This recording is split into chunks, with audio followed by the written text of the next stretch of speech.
Will you hold me until the night ends? The small voice pierced through the desert silence like an arrow finding its mark. Anastasia Annie Fairmont stood frozen on the wooden platform of Copper Ridge Station, New Mexico Territory, watching the last wisps of black smoke from the departing train disappear beyond the red mesa. In her trembling hands, she clutched a wrinkled telegram that had arrived just minutes before her train's departure from Louisville. Regret to inform bride arrangement terminated. Do not proceed to Copper Ridge, J. Whitman.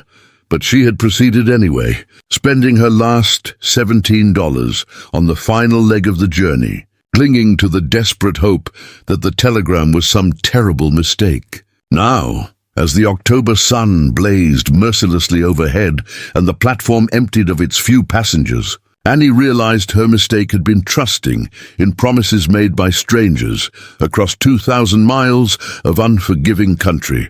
The voice that had spoken belonged to a small Apache girl, no more than 8 years old, who emerged from behind a stack of weathered supply crates like a desert spirit materializing from the shimmering heat. The child wore a simple cotton dress that had once been blue, but had faded to the color of storm clouds, and her long black hair was braided with strips of leather and small silver beads that caught the sunlight. But it was her eyes that struck Annie most profoundly, dark as midnight yet holding depths of wisdom that seemed impossible for someone so young. Annie stared at the girl, her mind still reeling from the shock of abandonment.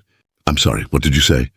The child stepped closer, her bare feet silent on the sun-baked planks. "You look like the night is coming for you, like it came for my mother. Will you hold me until it passes?" Her English was carefully pronounced, each word chosen with the precision of someone who had learned the language as a second tongue, but spoke it with startling eloquence. The question hit Annie like a physical blow, not because it was strange, but because it perfectly captured the terror that had been growing in her chest since the moment she'd read that telegram.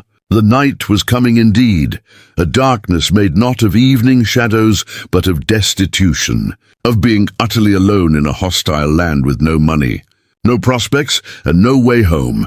Annie knelt to the girl's eye level, her burgundy traveling dress pooling around her in the dust. "What's your name, sweetheart?" "Shima," the girl replied. "It means mother in my language, though I have no children. The women at the mission school gave me this name because I care for the little ones who have lost their families." "What are you called?" "Anastasia, but everyone calls me Annie." She studied the girl's face, noting the high cheekbones and strong jawline that spoke of proud Apache heritage. "Are you alone here? Where are your people?"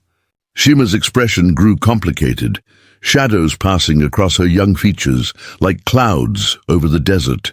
"My people are scattered like seeds in the wind. Some are on the reservation at San Carlos, some have fled to the mountains, and some have gone to the place where spirits dance. I live at the mission now with Father Miguel and Sister Catherine, but they sent me to town today to fetch supplies." She gestured toward a small burro tied near the station, laden with sacks of flour and beans, and he looked around the desolate platform, taking in the handful of adobe buildings that comprised Copper Ridge. The town looked like something scraped together from the desert floor, a collection of structures that seemed to be engaged in a constant battle against the elements. A saloon, a general store, a blacksmith shop, and what appeared to be a hotel made up the main street, while scattered houses dotted the hillsides like afterthoughts. "The man who was supposed to meet me," Annie said, more to herself than to Shima. "James Whitman. Do you know him?" Shima's face darkened immediately, and she spat something in Apache that sounded like a curse. "The yellow-haired man who drinks firewater and speaks with two tongues. Yes, I know him. He brings shame to his own shadow," Annie felt her last hope crumble. "He sent me a telegram saying our arrangement was terminated. I came anyway thinking perhaps there had been some misunderstanding." "There was no misunderstanding," a new voice interrupted. Both Annie and Shima turned to see a weathered man in his 50s, approaching from the direction of the general store. He wore the simple brown robes of a Franciscan priest, but his hands were calloused like those of a laborer, and his face bore the deep lines of someone who had spent decades under the desert sun. "You must be Miss Fairmont. I'm Father Miguel Sandoval." Annie stood, brushing dust from her dress. "Father, then you know about my situation?" Father Miguel nodded gravely. "James Whitman came to my mission 3 days ago, drunk and ranting about how he'd changed his mind about taking a wife. Said he'd decided he preferred the company of the saloon girls to the responsibility of marriage." The priest's expression showed his distaste for the man's character. "I'm afraid he spent the money you sent for your travel expenses on whiskey and gambling." The words hit Annie like a physical blow. Not only had she been abandoned, but she'd been robbed as well. The $50 she'd scraped together and sent ahead for her final travel arrangements, her small nest egg that was supposed to help her start her new life, was gone. "I have nowhere to go," she whispered, the admission scraping her throat raw. "I spent everything I had getting here." Shima stepped forward and took Annie's hand in her small, surprisingly strong grip. "Then you will come with me to the mission. Father Miguel feeds all who hunger, and Sister Catherine has gentle hands for mending what is broken." Father Miguel studied Annie with kind but assessing eyes. "The child speaks truly. We have little, but what we have is shared freely. However, I must warn you, Miss Fairmont, life at the mission is not easy. We serve primarily Apache families who have been displaced by the Army's relocation efforts. People who have lost everything and are struggling to rebuild their lives in a world that no longer recognizes their right to exist." Annie looked down at Shima, who was still holding her hand with the unquestioning trust of childhood. "And you help them?" "We try," Father Miguel said simply. "We provide food, basic medical care, and education for the children. Sister Catherine teaches reading and arithmetic, while I help the men find work when possible. It's not much, but it's something, and in return, we ask only that those who can contribute do so in whatever way they're able. Some help with cooking or cleaning, others assist with the children's education. A few of the men help with construction and repairs." Father Miguel paused, studying Annie's face. "What skills do you possess, Miss Fairmont?" Annie considered the question. Her life in Louisville had been comfortable but constrained by the expectations placed on young women of her social class. "I can read and write, of course. I speak some French and a little German. I've managed household accounts and supervised servants. I can embroider and play piano, though I don't suppose those skills are much use here." "You'd be surprised," Father Miguel said with a slight smile. "The ability to keep accounts is valuable anywhere, and many of our Apache friends are eager to learn English. As for music, the children would benefit greatly from exposure to different forms of artistic expression." Shima tugged on Annie's hand. "Can you tell stories? The little ones love stories. But Father Miguel always tells the same ones about saints and angels. They want to hear about other places, about people who overcome great troubles." Annie looked down into those wise, dark eyes and felt something shift inside her chest. "I know a few stories, yes." "Then it's settled," Father Miguel declared. "Shima, help Miss Fairmont gather her belongings. We should return to the mission before the afternoon heat becomes unbearable." As Annie retrieved her single carpet bag from where she'd set it on the platform, she caught her reflection in the grimy window of the station house. The woman staring back at her looked nothing like the confident bride who had left Louisville 3 days earlier. Her auburn hair had escaped its careful pins and hung in damp tendrils around her face. Her traveling dress was wrinkled and stained with dust, and her green eyes held a haunted quality that spoke of dreams shattered and plans destroyed. "Miss Annie," Shima said softly, appearing beside her with the silent grace that seemed natural to her people. "In my language, there is a saying, sometimes the path we didn't choose becomes the path that chooses us. Perhaps this abandonment is not an ending, but a different kind of beginning." Annie felt tears prick her eyes at the unexpected wisdom from someone so young. "How did you become so wise, little one?" "Pain teaches wisdom faster than happiness," Shima replied matter-of-factly, "and I have known much pain. But I have also learned that pain shared becomes lighter, while joy shared becomes greater. They loaded Annie's meager possessions onto the burro alongside the mission supplies and began the journey across the desert toward their destination. The mission of San Bernardino lay 3 miles west of Copper Ridge, nestled in a valley between 2 red mesas that provided some protection from the worst of the desert winds. As they walked, Father Miguel explained the mission's history. "We established San Bernardino 15 years ago, when the Apache wars were at their worst," he said, adjusting the burro's lead rope. "My predecessor, Father Joaquin, believed that education and spiritual guidance could bridge the gap between the Apache people and the encroaching American settlers. He was a good man, though perhaps overly optimistic about human nature." "What happened to him?" Annie asked, though she suspected she already knew the answer. "Caught in a crossfire during a cavalry raid on what they believed was a hostile Apache camp. It was actually a group of peaceful families seeking shelter at the mission." Father Miguel's voice carried decades of accumulated grief. "Father Joaquin died trying to protect an Apache grandmother and her grandchildren. The soldiers claimed it was an accident, but accidents seem to happen with disturbing frequency when Apache blood is involved." Shima, who had been walking silently beside the burro, suddenly spoke up. "My father died in that same raid. He was carrying water to the horses when the soldiers came. They shot him because they said a running Apache was probably dangerous." Her voice held no bitterness, only a profound sadness that made Annie's heart ache. "I'm so sorry," Annie said, placing a gentle hand on the girl's shoulder. "My mother survived that day, but the grief ate her heart like a sickness," Shima continued.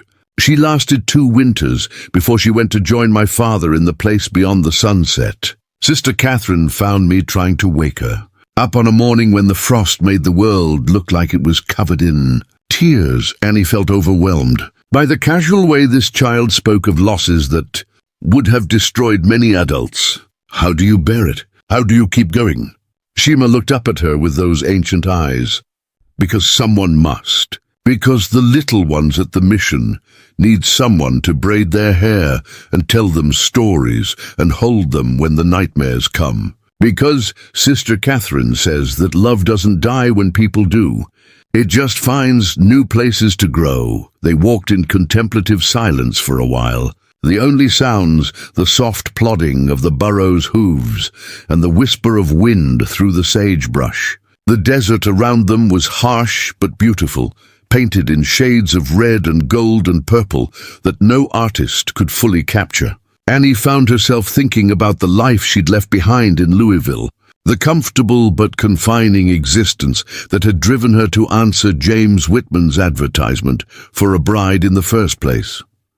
She had been 26 and unmarried, a condition that her family viewed with increasing alarm as each year passed. Her father's shipping business had provided a comfortable living, but it had also left her with expectations of a certain lifestyle that her modest inheritance couldn't sustain after his death.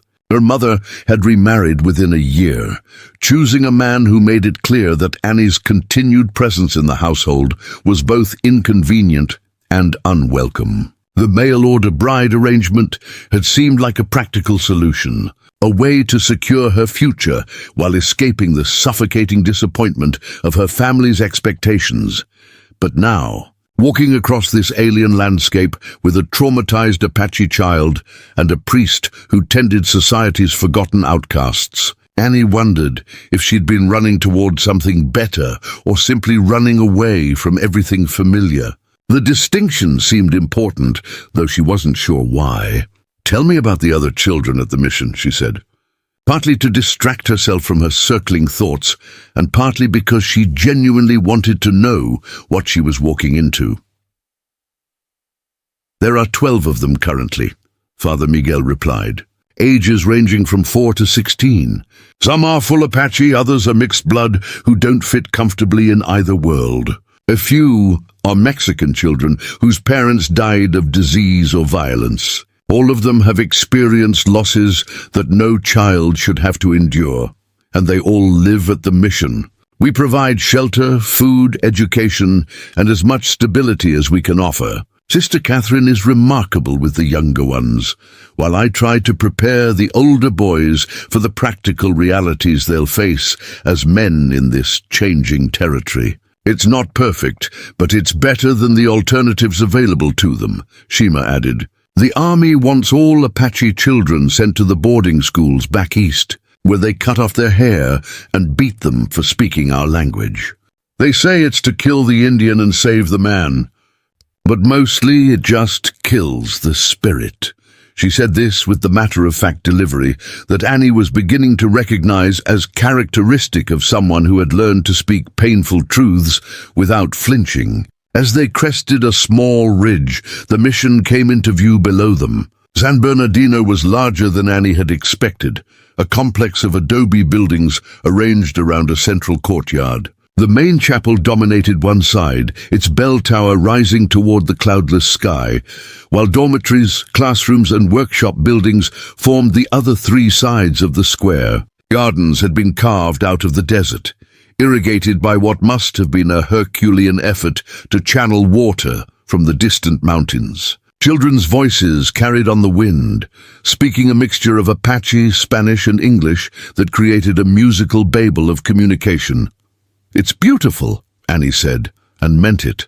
There was something about the way the mission seemed to grow naturally from the desert landscape, as if it had always been there, as if it belonged. Beauty can be found anywhere if you know how to look for it, Father Miguel said. That's one of the first lessons we try to teach the children. No matter how much has been taken from them, no one can steal their ability to see wonder in the world. As they descended toward the mission, children began emerging from various buildings, drawn by the sight of visitors. Annie counted at least 10 young faces, ranging from toddlers to teenagers, all watching the approaching party with curious eyes. Their clothing was a mixture of traditional Apache garments and European-style dress, patched and mended but clean. What struck Annie most was how they gathered together, the older children automatically placing protective hands on the shoulders of the younger ones. Bashi, Wundidi, they. "Sister Catherine," Father Miguel called out as they entered the courtyard. "We have a guest." A woman in her 40s emerged from what appeared to be a kitchen building, wiping her hands on a flour-dusted apron. She wore the simple grey habit of her order, but her sleeves were rolled up and her face showed the weathering that came from years of physical labor under the desert sun. When she saw Annie, her expression immediately shifted to one of concern and welcome. "You must be the mail-order bride," Sister Catherine said without preamble, her voice carrying a slight Irish accent. "Shima, child, bring our guest some water. She looks ready to drop from the heat within minutes." Annie found herself seated in the mission's modest but comfortable common room, a cup of cool water in her hands and a plate of simple but nourishing food before her. The children had gathered at a respectful distance, clearly curious about this unexpected visitor, but well-trained in patience. Shima had taken a position at Annie's elbow, as if appointing herself as guardian and translator for this new addition to their small community. "Father Miguel has explained your situation," Sister Catherine said gently. "I want you to know that you're welcome here for as long as you need. We ask only that you contribute what you can to our shared life." Annie looked around at the faces surrounding her, these people who had welcomed a stranger without question or judgment. "I don't understand your kindness. You don't know anything about me. I could be anyone, running from anything." Sister Catherine smiled, and the expression transformed her weathered face. "Child, everyone who ends up here is running from something. The question isn't what you're running from, it's what you're running toward. Are you running toward hope, or are you running toward despair?" Before Annie could answer, one of the younger children, a boy of perhaps 5 with the mixed features that suggested both Apache and Mexican heritage, approached shyly. In his small hands he carried a wooden horse, crudely carved but painted with loving care. "For the sad lady," he said in heavily accented English, offering the toy to Annie. "So she knows someone is glad she came." Annie felt tears spring to her eyes as she accepted the simple gift. "Thank you," she whispered. "What's your name?" "Miguel, like the father. But everyone calls me Miguelito." The boy smiled, revealing a gap where his front teeth should have been. "Shima says you know stories. Will you tell us one?" Annie looked around at the circle of expectant faces, these children who had lost so much, but still possessed the ability to hope, to trust, to welcome a stranger with open hearts. For the first time since stepping off that train, she felt something other than despair stirring in her chest. "Yes," she said, her voice growing stronger. "I know many stories. But first, why don't you tell me yours? I want to learn about this place, about all of you." And as the sun began to set over the desert, painting the mission walls in shades of gold and crimson, Annie Fairmont began to understand that sometimes the greatest disasters could become the most unexpected blessings, and that sometimes being lost was just the first step toward being found. The screams began at midnight, piercing through the adobe walls of the mission dormitory like arrows finding their mark. Annie jolted awake from her narrow cot in the women's quarters, her heart hammering against her ribs as the anguished cries echoed through the desert silence. These weren't the normal sounds of restless sleep or childhood nightmares. These were the raw, primal sounds of someone reliving their worst memories. Sister Catherine was already moving through the dormitory, her bare feet silent on the packed earth floor as she navigated between the sleeping forms of the other women and older girls. Annie watched her disappear through the doorway that connected to the children's quarters, following the source of the terrible sounds. Without conscious thought, Annie rose and followed, her cotton nightgown offering little protection against the desert's nighttime chill. In the children's dormitory, she found chaos. Half the children were awake, huddled together in frightened clusters, while the younger ones wept in confusion. At the center of the turmoil was Shima, thrashing violently on her small bed, her eyes wide open but seeing something far beyond the mission walls.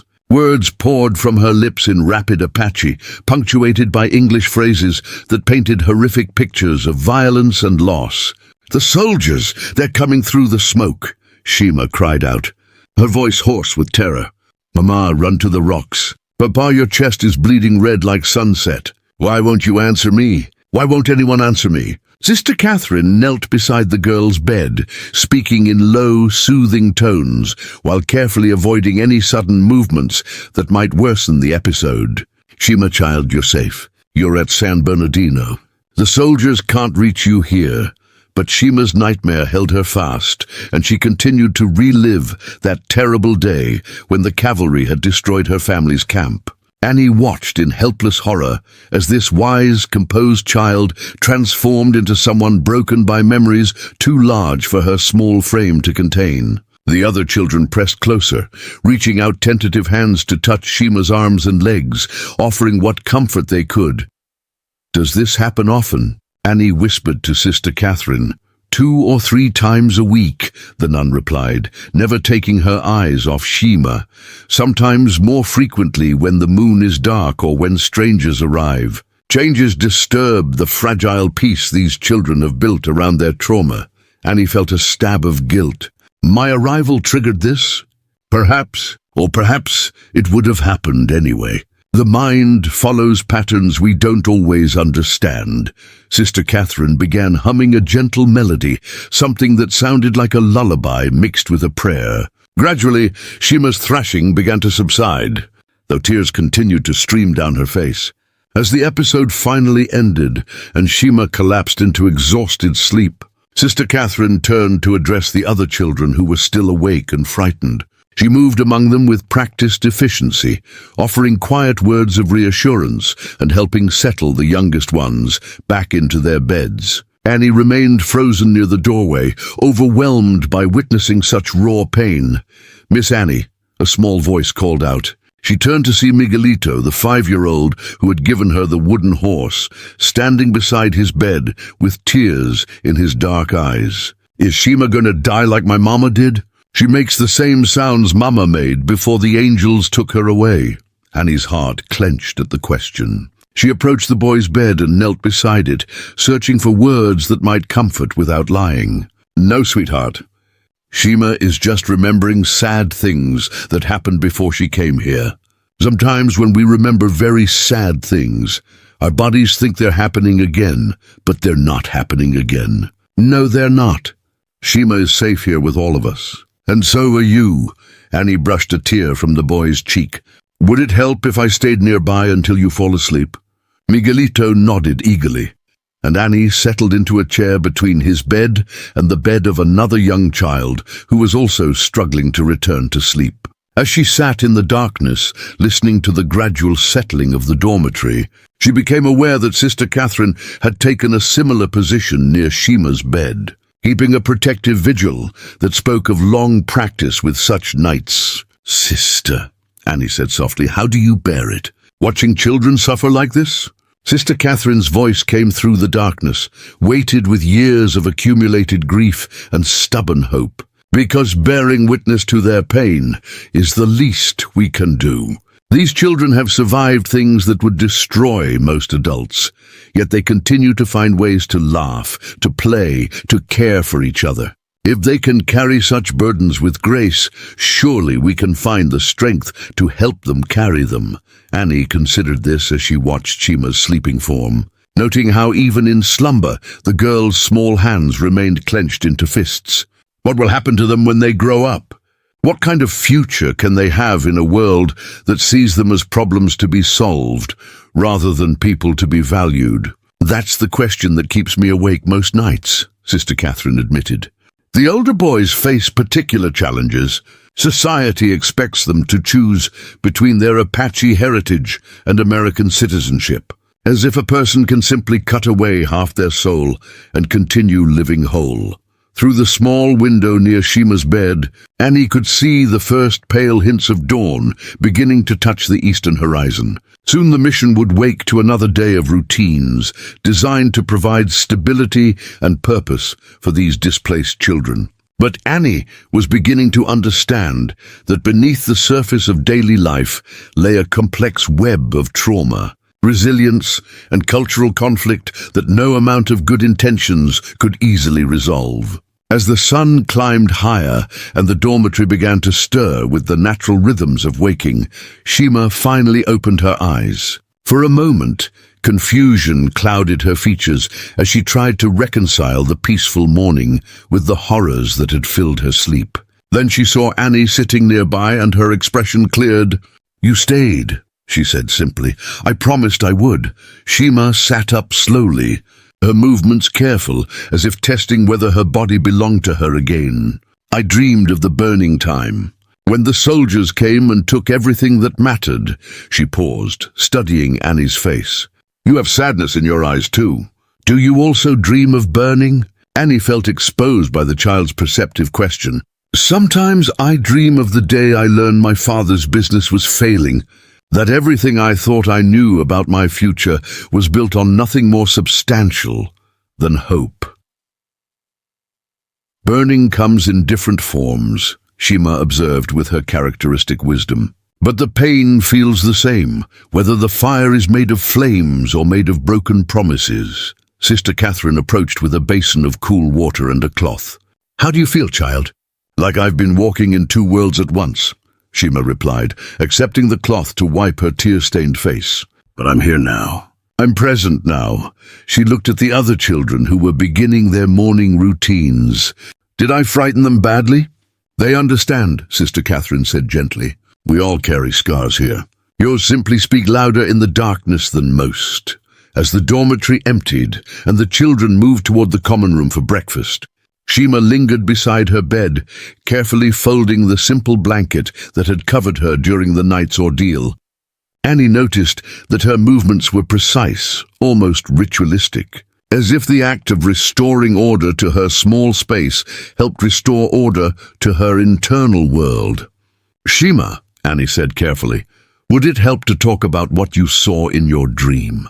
Sometimes sharing the burden makes it lighter." The girl considered this for a long moment, her dark eyes searching Annie's face for something, judgment or pity perhaps. When she seemed satisfied by what she found there, she spoke in a voice barely above a whisper. It was the day the blue coats came to our winter camp. My father was teaching me to read tracks in the snow, showing me how to tell the difference between a deer's hoof print and an elk's.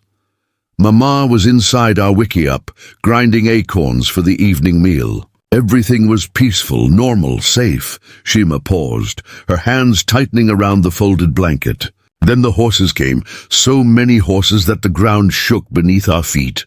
The soldiers were shouting words I didn't understand then, but I know them now. They were calling us hostile and dangerous to settlers.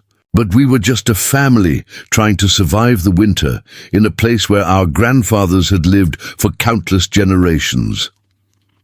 Annie remained silent, instinctively understanding that interrupting would break the fragile thread of trust that allowed Shima to share this memory. The girl continued, her voice growing stronger, as if the telling itself was a form of reclaiming power over the events. Before we jump back in, tell us where you're tuning in from, and if this story touches you, make sure you're subscribed, because tomorrow I've saved something extra special for you. My father stepped forward with his hands raised, speaking the few English words he knew. "Peace," he said. "Family. No fight." But one of the soldiers, a young man with hair like corn silk, raised his rifle anyway. I remember thinking he looked afraid, more afraid than we were. And that seemed strange, because he had the gun and the horse and all those other soldiers behind him. What happened next? The young soldier's hands were shaking so badly he could barely hold his weapon steady. An older soldier, a man with stripes on his sleeve, rode up beside him and said something that made the young one lower his gun. For a moment I thought everything would be all right. Shima's voice grew quieter. But then someone in the back of the group fired a shot. I don't know who or why, but suddenly everyone was shooting and shouting and the world became nothing but noise and smoke and terror. Annie felt tears burning her eyes as she imagined an 8-year-old child witnessing such chaos and violence. "How did you survive?"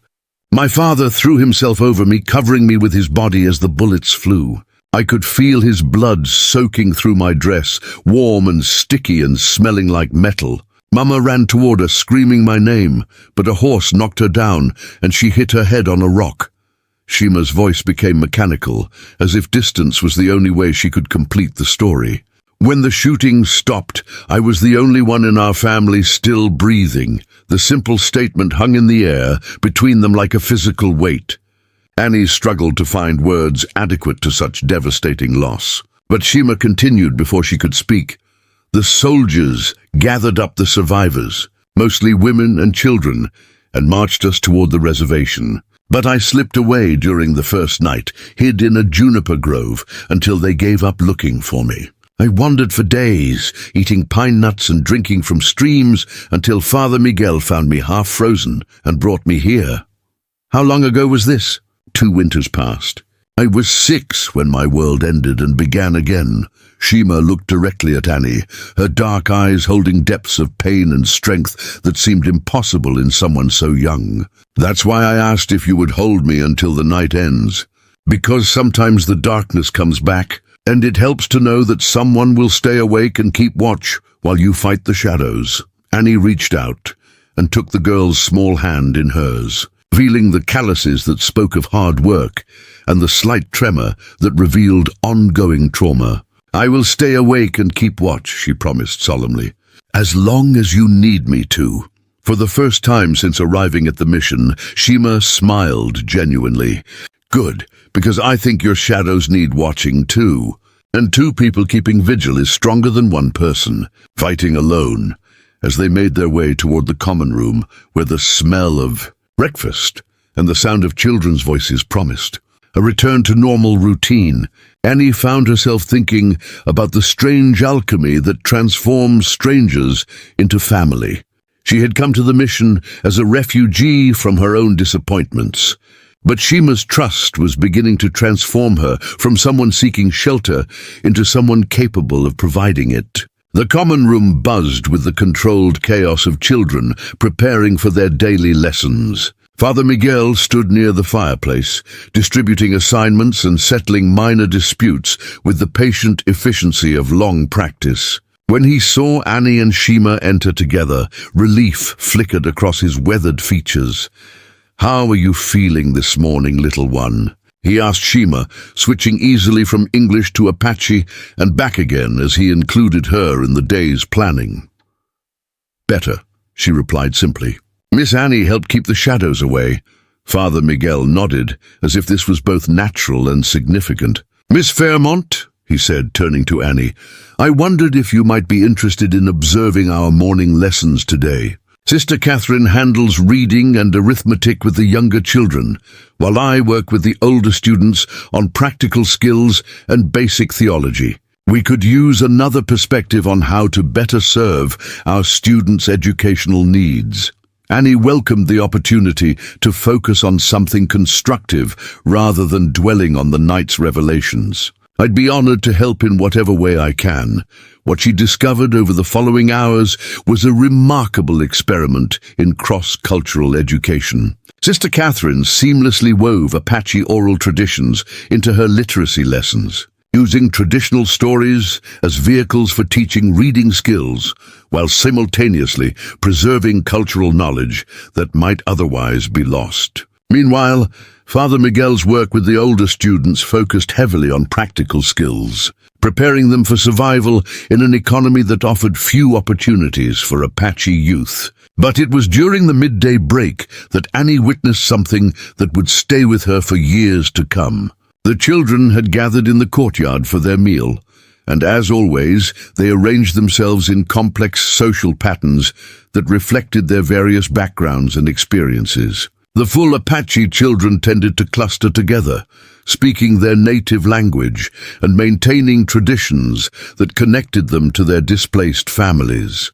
The mixed-blood children occupied a middle ground, code-switching between languages and cultures with fluid ease. The Mexican children formed their own group, united by shared language and Catholic traditions that aligned more closely with the mission's official religious orientation.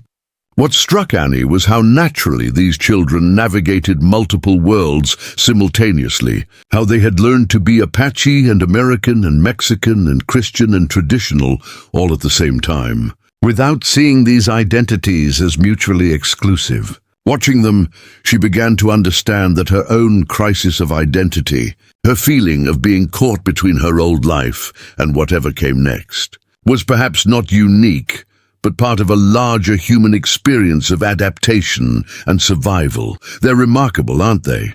Sister Catherine said, joining Annie at the edge of the courtyard where she stood, observing. "They seem so resilient. How do they maintain such hope after everything they've endured?" Children are naturally resilient, but these children have learned to be intentionally resilient. They've discovered that hope is a choice they can make every day, not a feeling that simply happens to them. Sister Catherine paused, watching as Shima organized a group of younger children into some kind of storytelling circle. "That doesn't mean they don't struggle. As you saw last night, the trauma remains very real, but they've learned to carry their pain without letting it define their entire existence." Annie watched Shima beginning what appeared to be a traditional Apache story, her hands moving in graceful gestures that illustrated her words, while her voice rose and fell in the rhythmic patterns of oral tradition. The other children leaned in, completely captivated, even those who didn't share her cultural background. In this moment, Shima wasn't the traumatized child who woke screaming in the night. She was a young keeper of ancient wisdom, passing stories from her people to the next generation. "What happens when they leave here?" Annie asked. "When they're too old for the mission." Sister Catherine's expression grew troubled. "That's our greatest challenge. The boys face particular difficulties. Society expects them to completely assimilate, but complete assimilation often means abandoning everything that connects them to their heritage. The girls have different challenges. Many end up in domestic service or marriages arranged more for survival than affection. And Shima? Shima is exceptional, but that brings its own problems. She's too intelligent and too aware of injustice to accept the limited roles typically available to Apache women. Yet she's also too young to navigate the complexities of advocating for change. Sister Catherine watched the girl with obvious affection and concern. I sometimes worry that we're preparing these children for a world that isn't ready to accept them as they truly are. Annie felt a stirring of something that might have been purpose, though she wasn't yet ready to name it. What if we could change that? What if instead of preparing the children for the world as it is, we help them prepare the world for who they are? Sister Catherine turned to look at her with new interest. That's a dangerous way of thinking, Miss Fairmont. Change threatens those who benefit from the current system, and people with power rarely surrender it without a fight. But surely education is the key. If we could help these children develop not just survival skills, but leadership abilities, if we could give them the tools to advocate for themselves and their people. It's a beautiful dream, Sister Catherine said softly. But dreams like that require more than good intentions. They require resources, political connections, and a level of commitment that most people aren't prepared to make. As if summoned by their conversation, Shima approached them, her storytelling circle having naturally disbanded as the children returned to their afternoon activities. "Miss Annie," she said, "would you like to learn some words in my language? It might help you understand us better." Annie nodded eagerly, and for the next hour she found herself struggling with the complex sounds and tonal variations of Apache speech. Shima proved to be a patient teacher, giggling at Annie's pronunciation mistakes while gently correcting them. But more than language lessons, this time together deepened Annie's understanding of the rich cultural traditions that these children carried within themselves. In Apache, Shima explained, we don't just have words for things. We have words for relationships between things, for the way things change over time, for the connections that bind all life together. Your English language sometimes seems to cut the world into separate pieces, but my language sees everything as part of the same great web. Annie found this perspective both beautiful and challenging. Can you give me an example? Shima considered for a moment, then pointed toward the mission's garden where vegetables grew in carefully tended rows. In English, you say garden and think of plants growing in dirt. In Apache, we would use words that describe the relationship between the seeds and the soil, and the rain and the sun, and the hands that planted and tend them. The garden isn't separate from all those things. It's the place where they all come together to create life. So, your language sees connections where English sees separate objects? Yes, and that changes how we think about everything. When you understand that all things are connected, you can't hurt one part without hurting the whole. You can't solve problems by attacking symptoms. You have to heal the relationships that create the problems in the first place. Annie felt something click into place in her understanding, not just of Apache culture, but of her own situation. She had been thinking of her abandonment at the train station as an isolated catastrophe, something that had happened to her alone. But viewed through the lens of connection and relationship, her presence here was part of a larger web that included Shima's need for stability, the mission's need for educated helpers, and her own need for purpose and belonging. As the sun began to sink toward the western mountains, painting the desert in shades of gold and crimson, Annie realized that something fundamental had shifted in her perspective during this single day. She was no longer simply a refugee seeking temporary shelter. She was becoming part of the mission's extended family, woven into the complex web of relationships that sustained this small community in the vast indifference of the desert. "Shima," she said as they prepared to join the others for evening meal, "last night you asked me to hold you until the night ends. Tonight, would you be willing to hold me until my night ends too?" The girl's face lit up with understanding and something that might have been joy. "Yes," she said simply. "We will hold each other through all the nights that come. That's what family does." And for the first time since stepping off the train at Copper Ridge Station, Annie Fairmont felt like she might be home, The riders appeared on the horizon like harbingers of judgment, their silhouettes dark against the crimson sunset that painted the New Mexico sky the color of fresh blood. Annie stood in the mission's watchtower, a crude but effective observation post that Father Miguel had constructed after too many unwelcome visits from both cavalry patrols and Apache war parties. Through the spyglass, she counted 12 mounted figures approaching from the northeast, moving with the purposeful rhythm of men on official business. "Sister Catherine!"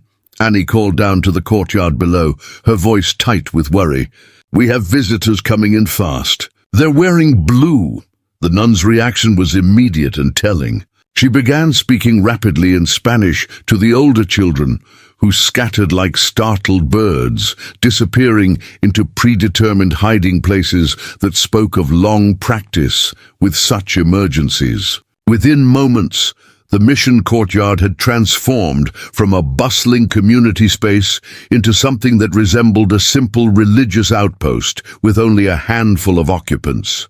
Annie climbed down from the watchtower to find Father Miguel emerging from the chapel, his weathered hands smoothing his brown robes into place. Despite his calm demeanor, she could see the tension in his shoulders, the way his eyes constantly swept the mission grounds, as if cataloging potential problems before the soldiers arrived. "How many?" he asked without preamble. 12 riders, moving fast. "They'll be here within the quarter hour." Annie paused, studying his expression. "This isn't the first time cavalry has visited the mission, is it?" "The third time this year," Father Miguel replied grimly. "Each visit becomes more hostile than the last. There are those in the territorial government who believe our work here undermines their efforts to force complete Apache assimilation through the reservation system." Before Annie could respond, Shima appeared at her elbow with the silent grace that seemed natural to all the Apache children. The girl's face was composed, but Annie had learned to read the subtle signs of her distress, the slight tightening around her eyes, the way her small hands unconsciously clenched into fists. "The bluecoats bring trouble," Shima said simply. "I can smell it on the wind, like smoke before the fire starts burning." Sister Catherine joined their small group, her Irish accent more pronounced than usual, as stress affected her careful pronunciation. "The younger children are safely hidden, and the older ones know to stay out of sight, unless specifically summoned." "But Father, what about Miss Fairmont?" "Her presence here complicates things," and he felt a chill that had nothing to do with the desert evening's dropping temperature. "Complicates things how?" Father Miguel's expression grew troubled. "Officially, this mission serves only Apache families and a few Mexican children whose parents died of disease. The presence of an Anglo woman, especially one of obvious education and breeding, raises questions about our funding sources and political connections. Questions that could endanger the mission's charter," Sister Catherine added. "If the territorial authorities believe we're harboring runaway wives or operating outside our prescribed religious mandate, they could shut us down entirely." The sound of approaching hoofbeats grew louder, and Annie found herself faced with a choice that could affect not just her own fate, but the futures of all the children who depended on the mission for survival. She could hide with the others, attempt to pass as a visiting religious volunteer, or stand her ground and face whatever consequences her presence might bring. "I won't hide," she said firmly. "These children have shown me more courage in a week than I've seen in a lifetime. I can hardly cower in a storage room while they face potential threats." Shima looked up at her with something that might have been pride. "Good. Hiding teaches fear, and fear teaches people they're powerless. Sometimes standing in the open is the strongest thing you can do." The cavalry patrol thundered into the mission courtyard in a cloud of dust and barely controlled aggression, their horses snorting and stamping as if reflecting their riders' hostile intentions. At their head rode a man Annie recognized from wanted posters she'd seen in train stations across the territory, Captain Marcus Blackwood, a career officer whose reputation for dealing harshly with Apache problems had earned him both promotion and infamy. Blackwood was younger than Annie had expected, perhaps 35, with the lean build and predatory alertness of a man who had spent years hunting other human beings across unforgiving terrain. His uniform was immaculate despite the long ride, and his pale blue eyes moved constantly, cataloguing details and potential threats with the efficiency of a professional soldier. "Father Sandoval," Blackwood said, dismounting with fluid grace while his men remained mounted in a clear display of intimidation. "I trust you remember me from our previous conversations about the questionable activities taking place at this facility." "Captain Blackwood," Father Miguel replied, with careful politeness. "How may we assist the United States Army today?"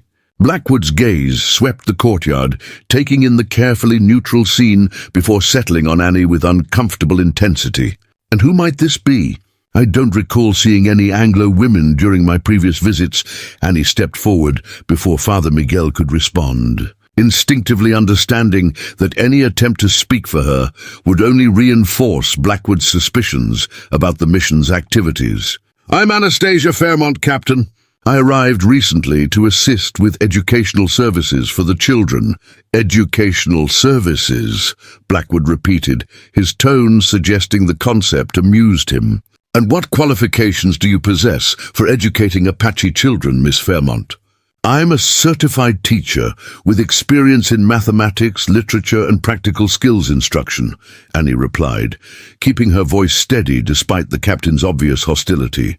"I believe all children deserve access to quality education, regardless of their heritage." Something dangerous flickered in Blackwood's eyes. "Quality education, I see.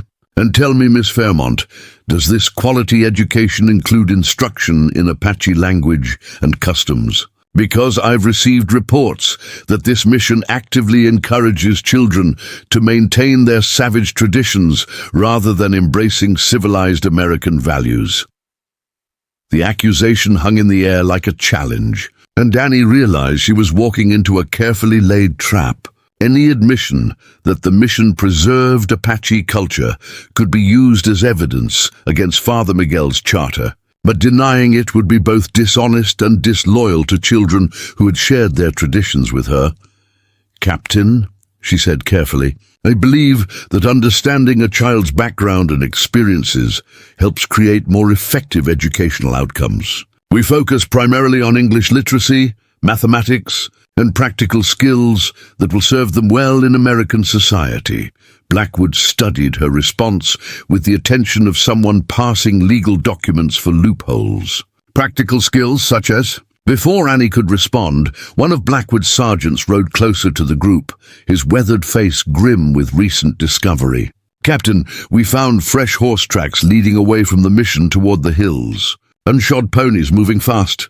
Looks like someone warned the hostiles we were coming."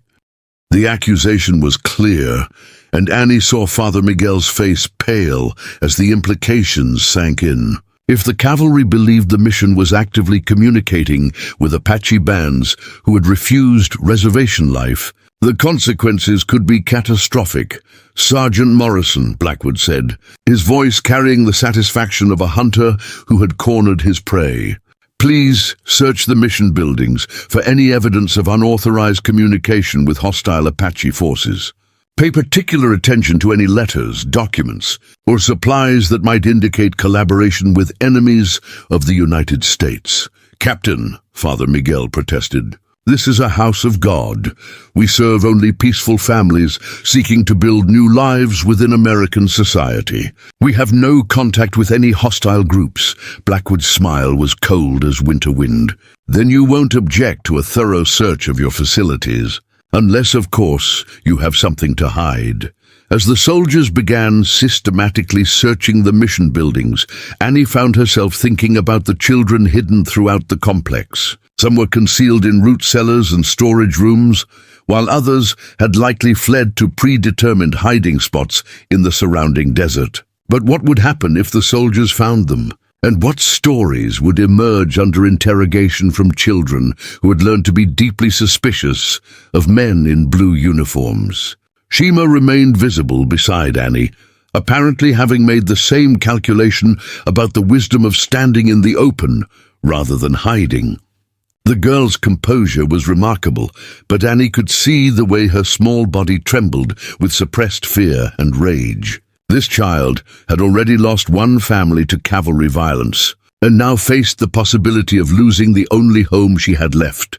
"You're very brave to stay with us," Annie whispered to her. "Brave is just another word for having no choice," Shima replied, her voice barely audible. "But Miss Annie, there's something you need to know about Captain Blackwood. Something the grown-ups haven't told you." Before Shima could continue, a commotion erupted from the direction of the dormitories. Sergeant Morrison emerged, dragging a terrified Mexican boy of perhaps 10, his small face streaked with tears and dirt from whatever hiding place had been discovered. "Found this one hiding under the kitchen floorboards," Morrison announced, "along with these." He held up a collection of items that made Annie's blood run cold: traditional Apache arrowheads, beadwork, and what appeared to be a medicine bundle wrapped in decorated leather. Blackwood examined the items with obvious satisfaction. Contraband cultural materials. Evidence of ongoing savage practices. He turned to Father Miguel with triumph in his pale eyes. "Father, I'm afraid these discoveries constitute clear violations of your mission charter. You're supposed to be civilizing these children, not encouraging their heathen traditions.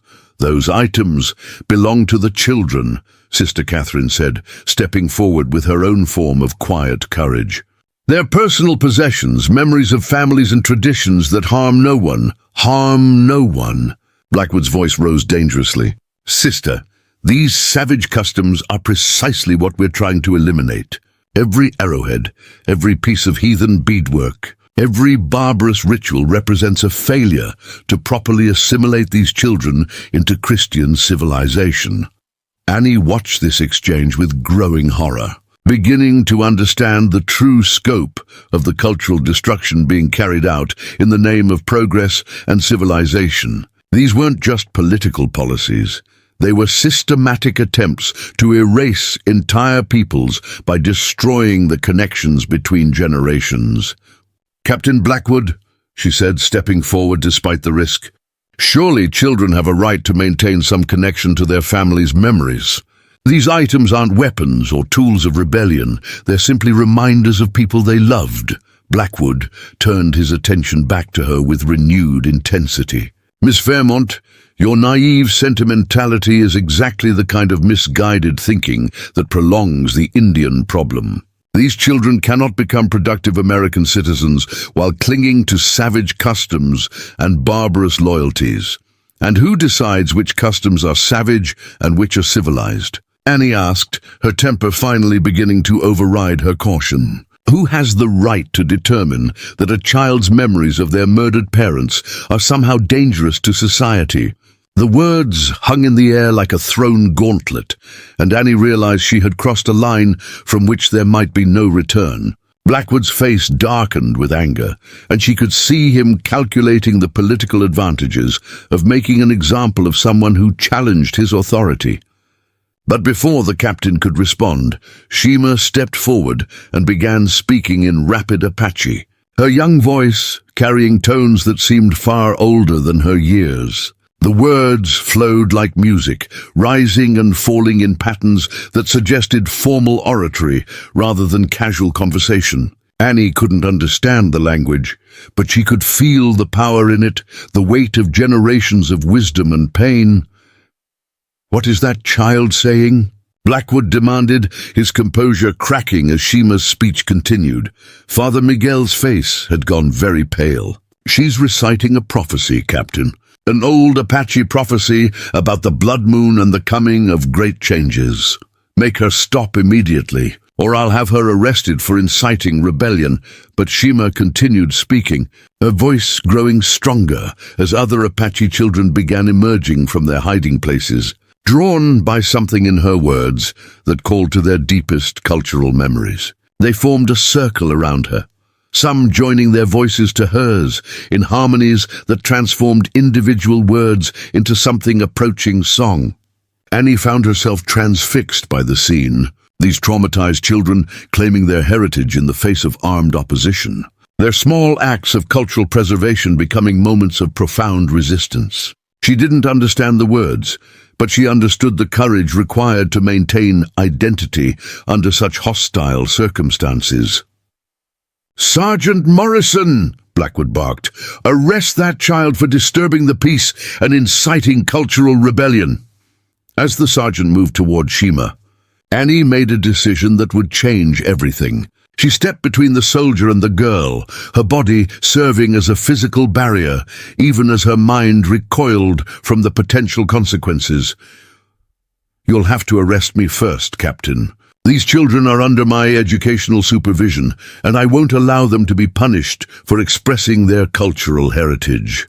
Preparing and narrating this story took us a lot of time, so if you are enjoying it, subscribe to our channel. It means a lot to us now. Back to the story. Blackwood stared at her with something approaching disbelief. "Miss Fairmont, you're making a serious mistake. Interfering with military operations, harboring potential hostiles, encouraging savage customs. These are charges that could see you imprisoned or worse." Annie felt fear coursing through her veins like ice water. But she also felt something else, a sense of purpose that had been missing from her life since her father's business collapsed. "Then I suppose you'll have to add my name to your list of people who believe children deserve better than cultural annihilation." The standoff stretched between them, laden with implications that extended far beyond the mission's adobe walls. Annie could see Blackwood calculating the political costs of arresting an educated Anglo woman for defending Apache children. While she tried to gauge whether her bluff had any chance of success, it was Shima who broke the tension. Switching from Apache to English with the fluid grace of someone equally comfortable in both languages. "Captain Blackwood," she said, her young voice carrying remarkable dignity. "The prophecy speaks of a time when the moon runs red with the blood of innocence, when those who destroy children's memories will face judgment from powers greater than armies or governments." Blackwood's face contorted with rage. "Are you threatening me, you little savage?" "I'm sharing ancient wisdom," Shima replied calmly. "The prophecy says that those who would kill the past will find the future turned against them. It says that blood spilled in the name of civilization will water the seeds of justice." The other Apache children had grown silent, but their presence formed a living wall around Shima and Annie, their small bodies radiating the kind of collective courage that emerges when people decide they have nothing left to lose. Annie realized she was witnessing something extraordinary, a moment when the powerless claimed power through sheer force of will and cultural identity. "Captain," Father Miguel said, stepping forward with his own form of quiet authority, "perhaps we could discuss this situation in private. I'm sure we can reach some accommodation that serves everyone's interests." But Blackwood was beyond accommodation, his professional composure finally cracking under the pressure of unexpected resistance. "Father, this mission is hereby placed under official investigation for violations of territorial law, failure to properly assimilate native children, and harboring potentially hostile elements. You have 72 hours to prepare for a formal inspection by territorial authorities." He turned to Annie with naked hostility. "And Miss Fairmont, I suggest you consider very carefully whether your continued presence here serves your best interests. The territory can be a dangerous place for women who involve themselves in situations beyond their understanding." The threat was clear, but Annie found herself responding with a calm that surprised her. "Captain, I've already lost everything I thought mattered in my old life. I'm not afraid of losing something I never really had." As the cavalry patrol prepared to leave, Blackwood mounted his horse with the fluid grace of a career soldier, but his pale eyes remained fixed on the small group clustered around Shima. 72 hours, Father. Use them wisely." The soldiers thundered out of the courtyard in the same cloud of dust and barely controlled aggression that had marked their arrival, leaving behind a silence that seemed to echo with unspoken fears and uncertain futures. Annie stood with her arm around Shima's shoulders, both of them staring at the empty desert where their challengers had disappeared. "Miss Annie," Shima said quietly, "the prophecy I recited, it's not just about blood moons and ancient justice. It's about people who choose to stand together when standing alone would be easier. And what does the prophecy say happens to those people? Shima looked up at her with those dark eyes that held depths of wisdom earned through suffering. It says they become the bridge between what was lost and what can be saved. It says their courage plants seeds that grow into forests of change. As the desert night settled around the mission and the hidden children began emerging from their various refuges, Annie realized that her simple decision to defend Shima had transformed her from a reluctant refugee into something far more dangerous and precious. A guardian of memories that others would destroy. A protector of futures that seemed impossible but might still be worth fighting for. Father Miguel gathered the small group around him, his weathered face grave with the weight of new responsibilities. We have 72 hours to prepare for whatever comes next. But more than that, we have the rest of our lives to prove that some things are worth preserving, no matter the cost. And in the growing darkness, with the first stars beginning to appear over the New Mexico desert, Annie Fairmont finally understood why she had been abandoned at that train station, why every door in her old life had been closed to her.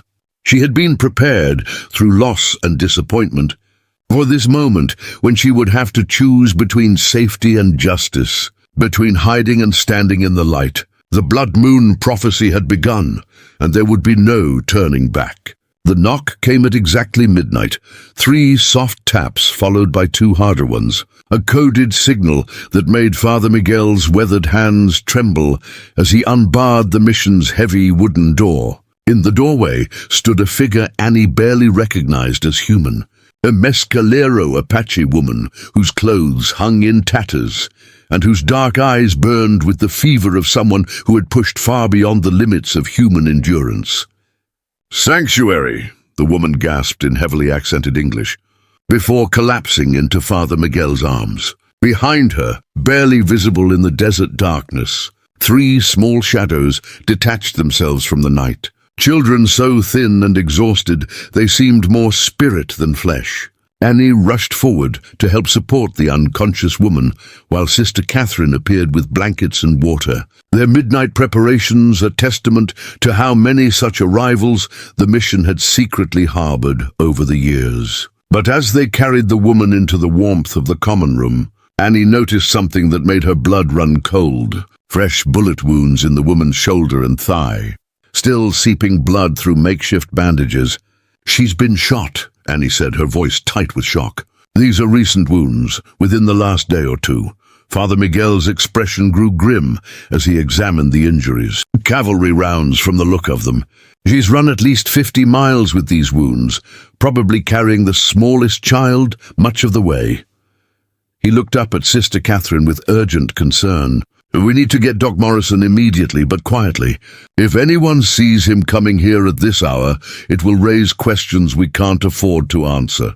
As Sister Catherine slipped out into the night to fetch the mission's unofficial physician, Annie found herself alone with the 3 children who had accompanied the wounded woman. They huddled together near the fireplace, their large, dark eyes reflecting the flames as they watched every movement with the hyper-vigilant attention of prey animals surrounded by predators. The oldest child, a girl of perhaps 12, stepped forward with the careful dignity of someone who had been forced to assume adult responsibilities far too young. "My name is Ayana," she said in English that carried only the slightest accent.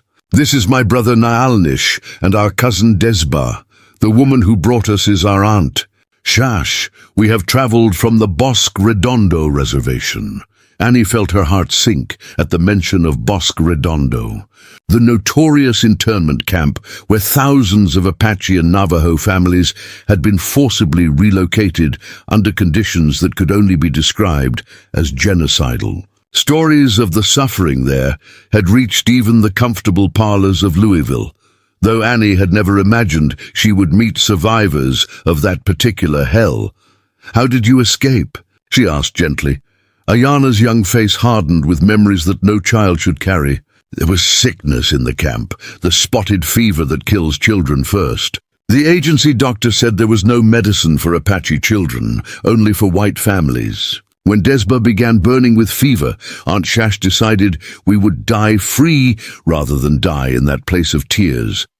Before Annie could respond, Shima appeared in the doorway, drawn by the sounds of crisis. When she saw the new arrivals, her face lit up with recognition and joy, but also deep concern. She and Ayana began speaking rapidly in Apache, their voices carrying the urgent intensity of people sharing vital information under dangerous circumstances. They know each other, Annie realized, watching the interaction. Ayana is from my father's clan, Shima explained, switching back to English. We played together as children before the soldiers scattered our families. But Miss Annie, what she's telling me about their journey is terrible. They've been hunted by both cavalry patrols and Apache scouts working for the army. There's a bounty on escaped reservation Indians, and some of our own people have started hunting us for the reward money. The implications of this revelation hit Annie like a physical blow. The mission wasn't just harboring displaced children anymore. They were actively participating in what amounted to an underground railroad for people fleeing government persecution. And with Captain Blackwood's investigation looming, their 72-hour deadline suddenly seemed both more precious and more terrifying. Sister Catherine returned with Doc Morrison, a grizzled frontier physician whose medical bag had seen more bullet wounds and arrow injuries than most army surgeons. He worked quickly and efficiently on the unconscious woman's injuries, his weathered hands steady despite his advanced age. "She'll live," he announced after what felt like hours of tense surgery by lamplight. "But she needs rest, proper food, and freedom from stress if she's going to heal properly. These wounds tell a story of someone who kept running long after most people would have given up and died. How long before she can travel again?" Father Miguel asked. Doc Morrison's expression grew troubled.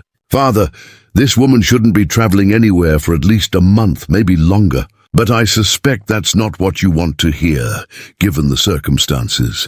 Annie realized she was witnessing a conversation laden with implications she was only beginning to understand. There's a network, isn't there?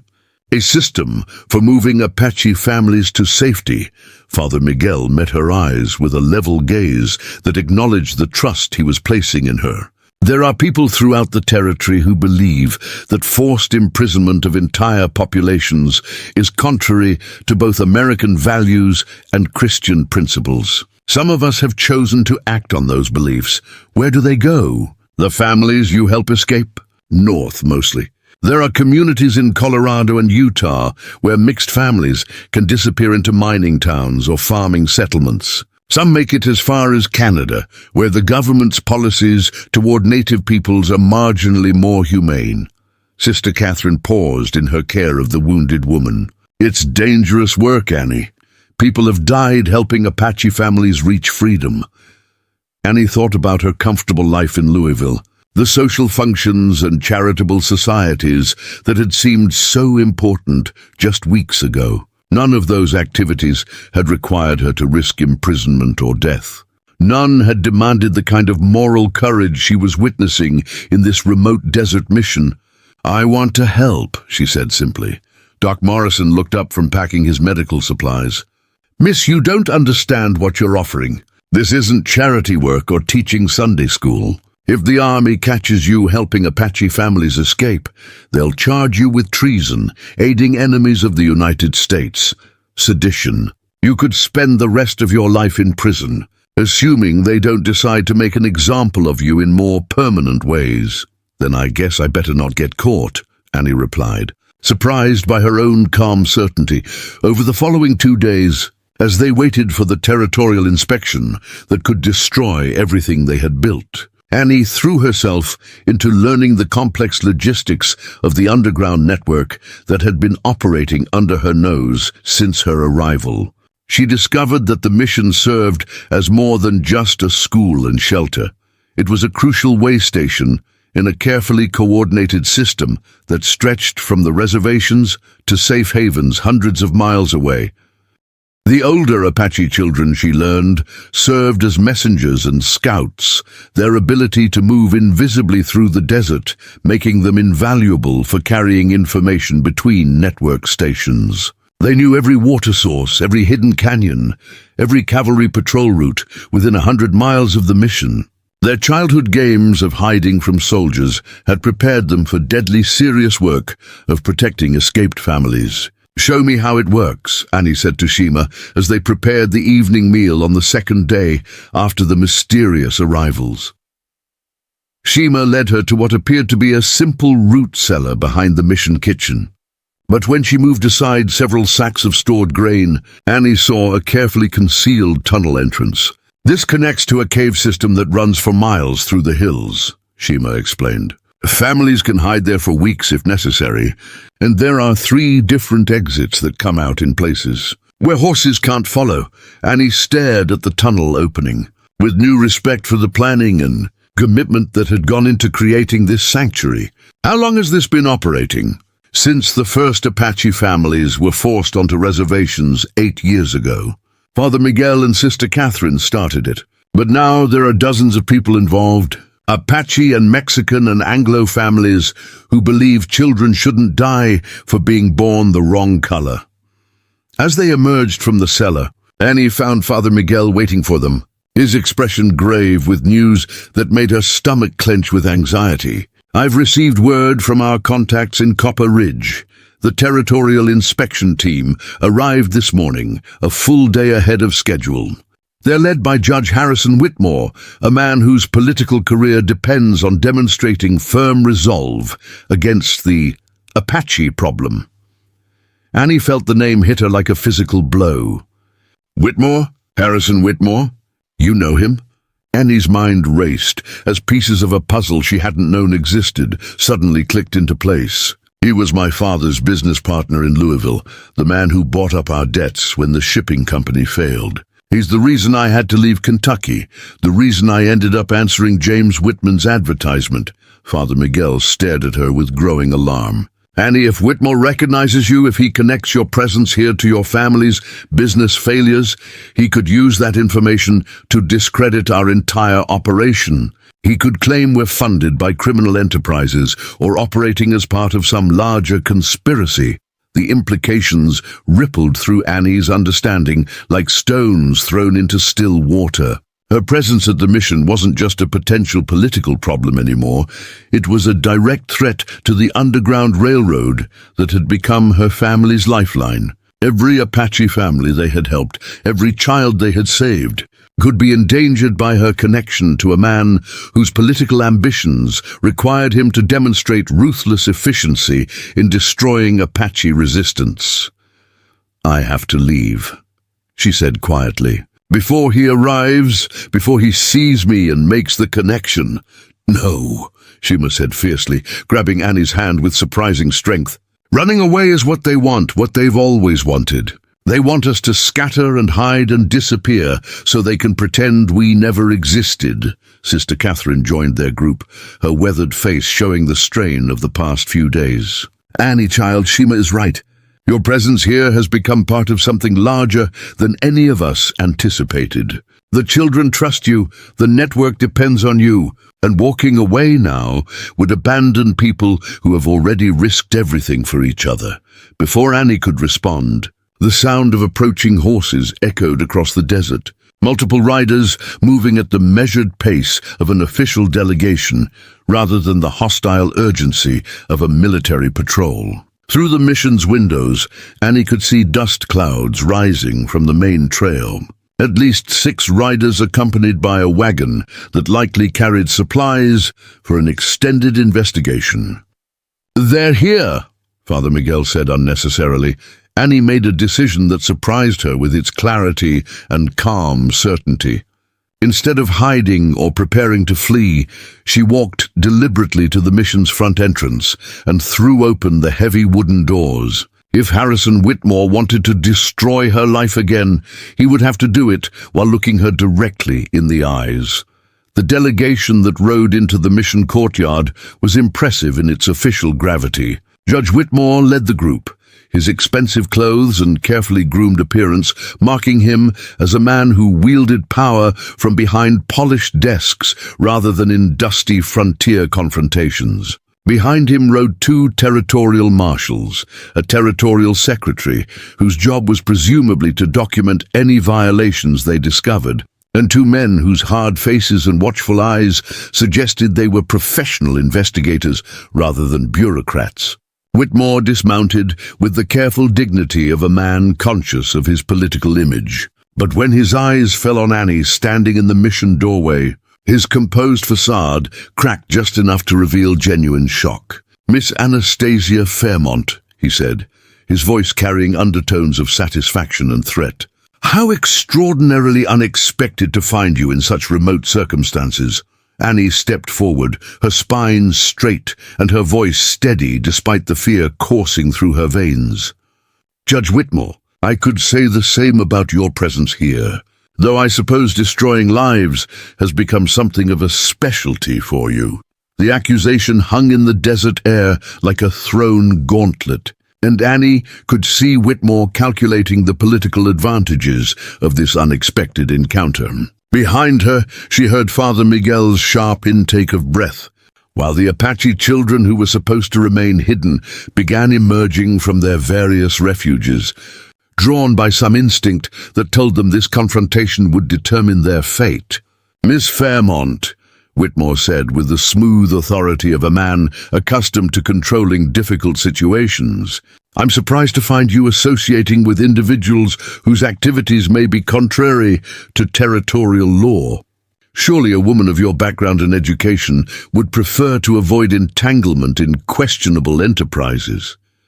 Annie realized that Whitmore was offering her a way out, a chance to distance herself from the mission and its inhabitants in exchange for his silence about her presence. The offer was both tempting and repulsive, a reminder that privilege could always be maintained by abandoning those without power.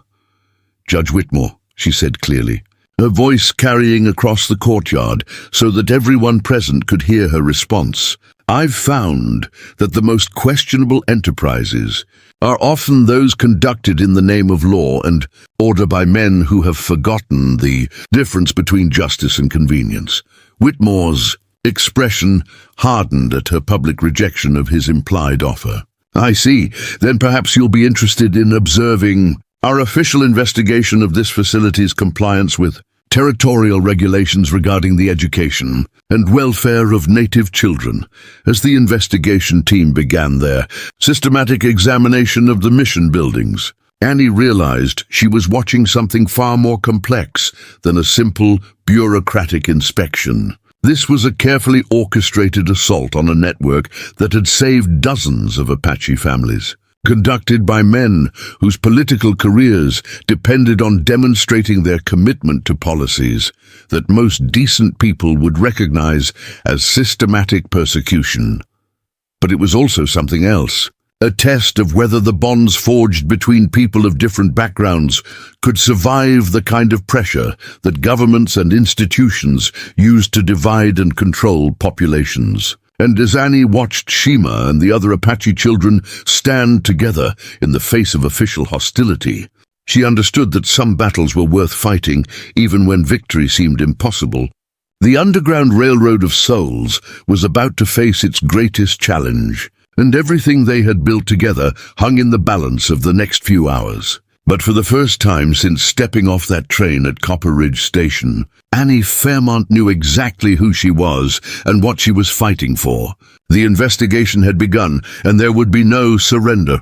The fire started in the chapel at exactly 3 a.m, orange tongues of flame licking hungrily at the ancient wooden cross that had watched over countless prayers and desperate hopes. Annie woke to Shima's urgent shaking, the girl's small hands ice-cold with terror as smoke began seeping under their dormitory door.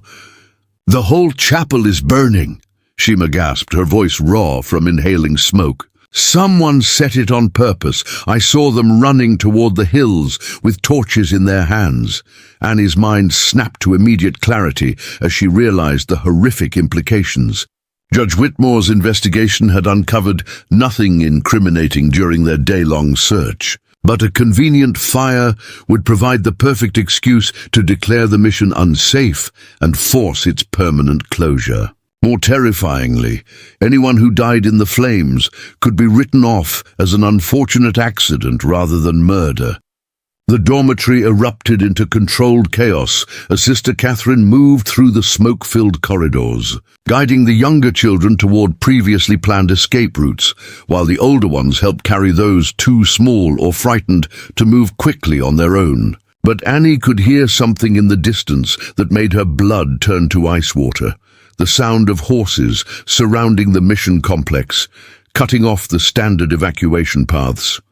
"They're not just trying to burn us out," she told Father Miguel, as they met in the courtyard where smoke mixed with desert wind to create a choking haze. "They've positioned riders around the perimeter. This isn't arson, it's a coordinated attack designed to look like an accident." Father Miguel's weathered face was grim with understanding. "The tunnel system. We need to get everyone into the caves before the fire spreads to the other buildings or before Whitmore's. People realize we have alternate escape routes." But as they began moving the children toward the concealed tunnel entrance, Annie heard something that stopped her dead in her tracks. The terrified screaming of someone trapped inside the burning chapel. Through the smoke and flames, she could make out a human figure collapse near the altar. Someone who had either been overcome by smoke or injured in the initial blaze. "There's someone still inside," she shouted over the roar of the flames. Shima grabbed her arm with desperate strength. "Miss Annie, no. The whole roof is about to collapse. Whoever's in there is already dead, and going in will just mean we lose you, too." But Annie had already identified the figure through the smoke and flames. It was Shash, the wounded Apache woman, who had arrived just days earlier with her 3 children. The woman was trying to crawl toward the chapel entrance, but her injuries and the thick smoke had left her too weak to reach safety on her own. "She's alive," Annie said, pulling free from Shima's grip. "I'm going in." Before anyone could stop her, Annie plunged into the burning building, her dress immediately beginning to smolder from the intense heat, while her lungs burned with each breath of superheated air. The chapel that had been a place of peace and sanctuary had transformed into a vision of hell, wooden pews crackling like kindling, while the painted saints on the walls seemed to writhe in the dancing flames. Shash was barely conscious when Annie reached her. The woman's dark eyes glazed with smoke inhalation and pain from her still-healing bullet wounds. Annie tried to lift her, but immediately realized that her own strength wasn't sufficient to carry an adult through the collapsing building while navigating the obstacles of burning debris. "I need help," she screamed toward the chapel entrance, hoping someone would hear her over the roar of the flames. To her amazement, it was Shima who appeared through the smoke. The 8-year-old girl, moving with the fluid grace of someone who had spent her life navigating dangerous terrain. Behind her came Ayana, the 12-year-old who had arrived with Shash, her young face set with determination that transcended fear. "We don't leave family behind," Shima said simply, taking one of Shash's arms while Ayana took the other. Together, the 3 of them managed to drag the semi-conscious woman toward the chapel entrance. But just as they reached the doorway, a burning beam crashed down behind them, cutting off their retreat and sending sparks showering across their smoke-stained clothes. Annie realized with cold clarity that they were trapped, that the building's main support structure was beginning to fail and would bury them all beneath tons of burning timber. "The window," Ayana gasped, pointing toward a stained glass panel that depicted St. Francis blessing the animals. "It's big enough, and it faces away from where the riders are positioned." Without hesitation, Annie picked up a piece of fallen masonry and smashed through the beautiful window, the colored glass exploding outward in a shower of blue and gold fragments that caught the firelight like scattered jewels. The opening was barely large enough for an adult, but it represented their only chance of escape before the chapel's roof collapsed entirely. They managed to push Shash through the window first, the unconscious woman falling heavily onto the desert sand outside, while Annie and the 2 girls scrambled after her. But as Annie's feet touched the ground, she heard the distinctive sound of rifle hammers being cocked and found herself staring into the barrels of weapons held by 2 of Whitmore's hired investigators. Well, one of the men said with cold satisfaction. Looks like we caught ourselves some arsonists trying to escape their own handiwork. Annie felt rage replace fear in her chest. A white-hot fury at the calculated cruelty of men who would burn children alive and then blame their victims for the crime. You started this fire and you know it. This is attempted murder, not law enforcement. The second gunman laughed harshly. Prove it, lady. All anyone's going to see is a mission that burned down with some unfortunate casualties, probably caused by careless handling of oil lamps or cooking fires. Real tragedy, but these things happen in remote locations. But before either man could act on their threats, the desert around them erupted with Apache war cries that seemed to come from every direction at once. Dark figures materialized from behind rocks and bushes, moving with the fluid silence that had made Apache warriors legendary throughout the Southwest. Annie counted at least a dozen adult Apache men and women, all armed and clearly prepared for battle. "Drop your weapons," commanded a voice speaking English with the authority of someone accustomed to being obeyed. From the group of Apache fighters stepped a man Annie recognized from wanted posters throughout the territory. Geronimo himself, the legendary war leader whose very name struck fear into the hearts of settlers and soldiers alike. The hired gunman's courage evaporated instantly when faced with Apache fighters on their home terrain. Their weapons hit the ground with dull thuds, and Annie could see them calculating whether they could reach their horses before arrows found their backs. But Geronimo wasn't interested in killing these particular enemies. He had come for a different purpose entirely. "The children," he said in English, looking directly at Annie. "We heard the mission was in danger. We came to help move the little ones to safety." Annie stared at him in amazement. "You're risking everything by being here. If the army finds out you're off the reservation, they'll use it as an excuse for another campaign of extermination." Geronimo's weathered face showed a slight smile. "Some risks are worth taking. These children carry the future of our people in their hearts and minds. Losing them would be a defeat worse than any battle." As Apache warriors efficiently began helping evacuate the mission's inhabitants through the tunnel system, Annie realized she was witnessing something extraordinary. Former enemies working together to protect the innocent. People who had every reason to hate each other, choosing cooperation over revenge. The Underground Railroad had become something larger than anyone had imagined, a network that transcended racial and cultural boundaries. But their rescue was interrupted by the thunderous sound of approaching cavalry. A full squadron riding hard toward the burning mission with weapons ready for battle. Annie counted at least 30 soldiers led by Captain Blackwood himself, their faces grim with the anticipation of finally cornering the Apache leader who had evaded capture for so many years. "You need to go," Annie told Geronimo urgently. "This was a trap. They used the fire to draw you out of hiding." "Perhaps," Geronimo replied calmly, "but the children are not yet safe, and I do not abandon those who cannot protect themselves." The standoff that followed was unlike anything Annie had ever imagined possible. On one side, 30 heavily armed cavalry soldiers backed by the full authority of the United States government. On the other, a handful of Apache warriors, 2 Catholic missionaries, and a former mail-order bride who had discovered that some principles were worth dying for. Captain Blackwood rode forward under a white flag, his pale eyes reflecting the flames from the still-burning chapel. "Geronimo," he called out, "you're surrounded and outnumbered. Surrender peacefully, and I give you my word that the civilians will not be harmed." "Your word," Geronimo replied with bitter amusement.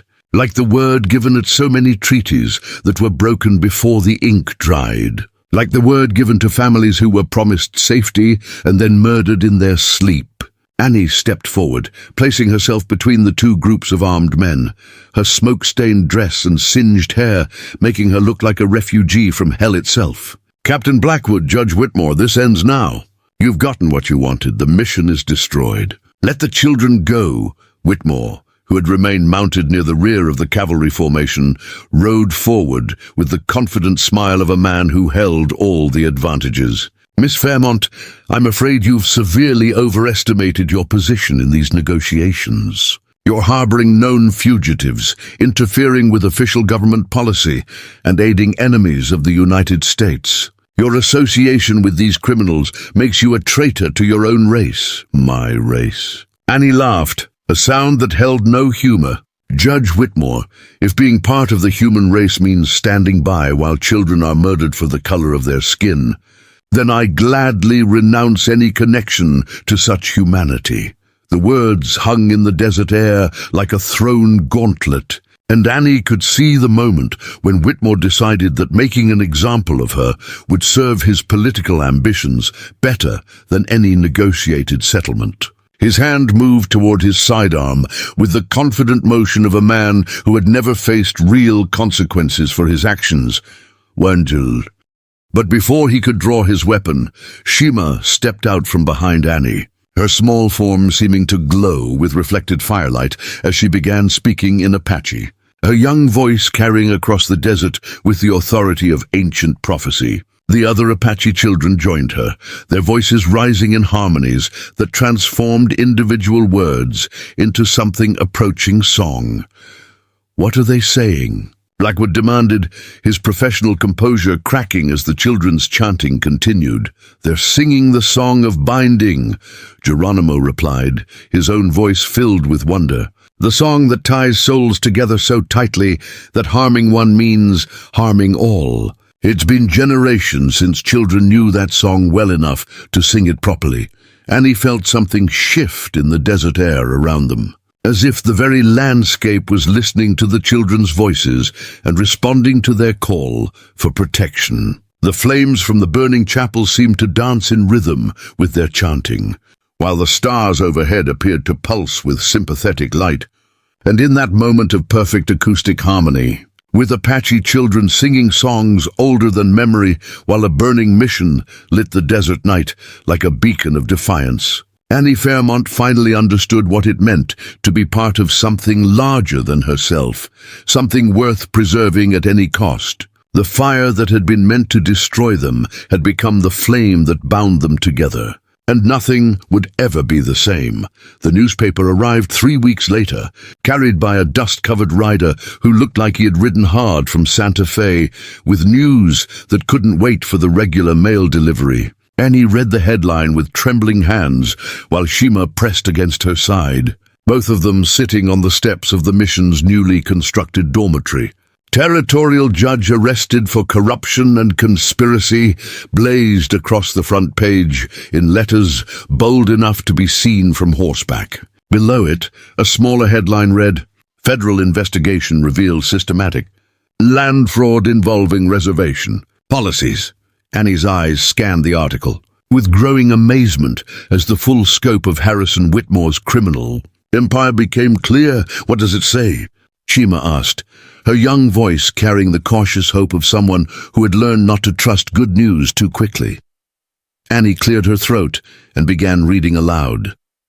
Federal Marshal Thomas Mackenzie announced yesterday the arrest of Territorial Judge Harrison Whitmore on charges including bribery, conspiracy to defraud the government, and illegal seizure of Apache tribal lands. The investigation, launched following testimony from Apache leaders and corroborated by documentary evidence, reveals that Whitmore orchestrated fake Apache raids to justify military actions that forced families from valuable mineral-rich territories. The words hung in the desert air like a vindication of everything they had suffered through that terrible night 3 weeks earlier. After the cavalry standoff at the burning mission, events had unfolded with the inexorable logic of justice long delayed but finally arriving. The children's sacred song of binding had indeed worked, though not in ways anyone could have predicted. That night, as Apache warriors and cavalry soldiers faced each other across the mission courtyard with weapons drawn and tensions stretched to the breaking point, it'd been Geronimo who proposed the solution that saved everyone. Instead of bloodshed, he had offered something far more dangerous to men like Whitmore: the truth. "Captain Blackwood," the Apache leader had said, his voice carrying the authority of someone who had never learned to fear anything except the loss of his people's future. Your judge burns missions and blames Apache raiders.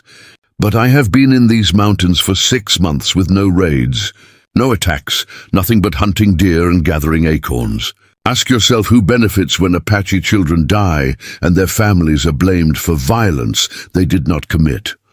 The seed of doubt planted by Geronimo's words had grown into a federal investigation when Captain Blackwood, a career soldier whose honor meant more to him than political advancement, began asking uncomfortable questions about the timing of Apache raids and the territorial decisions that followed them. What he discovered was a conspiracy that reached from frontier mining claims all the way to territorial politics in Santa Fe. Annie continued reading from the newspaper, her voice growing stronger as the scope of their victory became clear.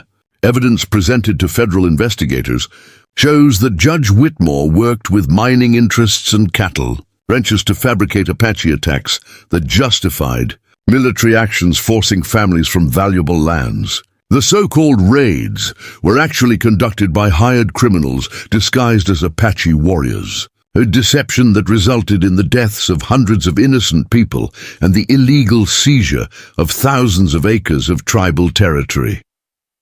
So the raids that killed our families weren't really Apache raids at all?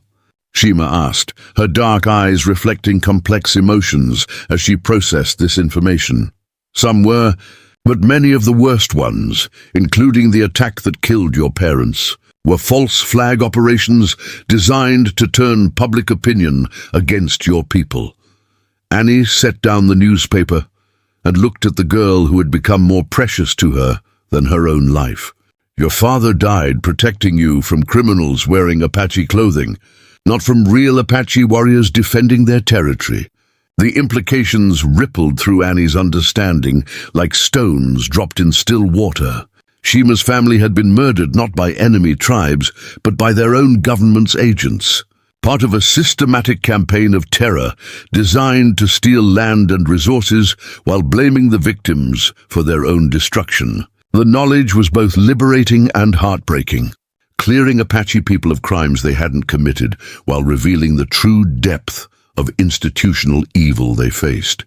Sister Catherine approached across the mission's rebuilt courtyard, her weathered face showing the exhaustion of someone who had worked without rest for 3 weeks to restore what fire had destroyed. But there was also something else in her expression, a satisfaction that came from witnessing justice finally served to those who preyed on the innocent. "There's more news," she said, settling beside them on the dormitory steps.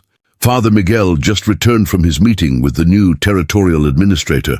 The mission's charter has been not only renewed, but expanded. We're being granted official status as a territorial school, with funding to serve Apache children throughout the region. Annie felt tears of relief and joy spring to her eyes. Funding? Real governmental support? More than that. The federal investigation has resulted in the return of illegally seized Apache lands, and a portion of the mineral rights revenues will be designated for Apache education and health care. Sister Catherine's voice carried wonderment, as if she could hardly believe such justice was possible. We'll be able to build proper classrooms, hire additional teachers, even establish a medical clinic. But it was Shima's response that touched Annie most deeply. Instead of celebration, the girl seemed to withdraw into herself, her small face troubled by emotions too complex for her years. "What's wrong, sweetheart?" Annie asked gently. "If the mission becomes an official school, with government money and territorial recognition, will there still be room for children like me? Or will it become a place that teaches us to stop being Apache and start being something else?" Shima's question cut to the heart of the cultural preservation battles that had brought them together. Annie realized that their victory carried its own challenges. Official recognition meant official oversight, and official oversight often meant pressure to conform to mainstream American educational standards that had little room for Apache language, traditions, or worldview. The very success that would allow them to serve more children might also force them to abandon the cultural sensitivity that made their work unique. Father Miguel appeared from the direction of his small office, his weathered hands carrying a leather portfolio that seemed heavy with significance. "I've been thinking about the same concerns that trouble Shima," he said, having overheard their conversation, "which is why I've spent the last week drafting a proposal that might address them." He opened the portfolio and withdrew a carefully written document that Annie could see had been revised multiple times, the margins filled with notes and corrections. "I'm proposing that we establish two parallel educational tracks. The first would provide standard territorial curriculum for children who choose full integration into mainstream American society. The second would offer the same academic subjects, but taught through Apache cultural frameworks, with instruction in traditional language, customs, and governance." Annie studied the proposal with growing excitement. Bilingual bicultural education. Students could become fully functional in both worlds without having to abandon either one. Exactly. And more than that, we'd be training some of our older students to become teachers themselves, creating a generation of Apache educators who could establish similar schools throughout the Southwest. Father Miguel's eyes held the fire of someone who had glimpsed a possible future worth fighting for. Shima looked up from the document with the first genuine smile Annie had seen from her since the newspaper arrived. "So I could learn to read English and Apache, learn American mathematics and traditional weather patterns, study territorial law and tribal governance." "You could learn everything," Annie said, pulling the girl close. "You could become a bridge between worlds. Someone who helps both cultures understand each other instead of trying to destroy each other." As the sun began to set over the New Mexico desert, painting the rebuilt mission in shades of gold and crimson, Annie found herself thinking about the night that had brought her to this place. She had been abandoned at a train platform by a man who saw her as nothing more than an inconvenience, a broken promise to be discarded when convenience demanded it. But that abandonment had led her to people who understood that true family was not about blood or convenience, but about the willingness to hold each other through the darkness. "Miss Annie," Shima said softly, breaking into her reverie, "do you remember what I asked you that first day at the train station? You asked if I would hold you until the night ends, and you said you would. But I've been thinking maybe the question wasn't really about one night or even many nights. Maybe it was about whether you would hold on to the part of me that others wanted to destroy, the part that remembers where I came from and who my people are." Annie felt her heart swell with understanding. "And maybe my answer wasn't just about staying awake during your nightmares. Maybe it was about holding space for your whole identity, all the parts that make you who you are." Shima nodded, her dark eyes reflecting the last light of the desert sunset. "The night that needed to end wasn't just the darkness in my dreams. It was the darkness that wanted to erase everything Apache, everything that connected me to my ancestors and my culture." As stars began to appear in the vast New Mexico sky, Annie realized that their story had become something neither of them could have imagined when they first met on that dusty platform. A chance encounter between a rejected mail-order bride and a traumatized Apache child had grown into a movement that challenged the fundamental assumptions of their society, proving that people of different backgrounds could not only coexist, but create something beautiful together. "The new children will start arriving next week," Sister Catherine announced, joining their small group as night settled over the desert. "And 12 more students from various Apache bands, plus 3 Mexican children and 2 Anglo children whose parents want them to have a multicultural education." Annie smiled at the thought of the mission courtyard, filled with children speaking multiple languages, learning from multiple traditions, building bridges across the cultural divides that adults had spent generations creating. And their teachers, plural, Father Miguel corrected with obvious pride. "You'll be handling advanced mathematics and English literature. Sister Catherine will continue with younger children's basic education, and Diana has agreed to develop our Apache language and cultural studies curriculum." Annie looked around at the faces of her chosen family. These people who had taught her that belonging was not about fitting into existing spaces, but about creating new spaces where everyone could belong fully. The mission that had once been a simple religious outpost had become a laboratory for social change, a place where the future was being written by people who refused to accept that different meant inferior.